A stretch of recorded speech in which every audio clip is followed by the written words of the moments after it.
If you're seeing a Trello server error, your boards might not load, updates might fail, or features may stop working. Yeah, this usually happens due to server outages, maintenance, or connection problems.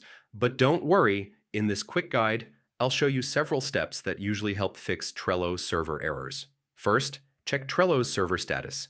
Sometimes the issue is on their end, and there's nothing wrong with your device or connection. Next, refresh your board or browser. Temporary glitches can often be fixed by reloading the page. Make sure your internet connection is stable. A slow or intermittent connection can sometimes trigger server errors.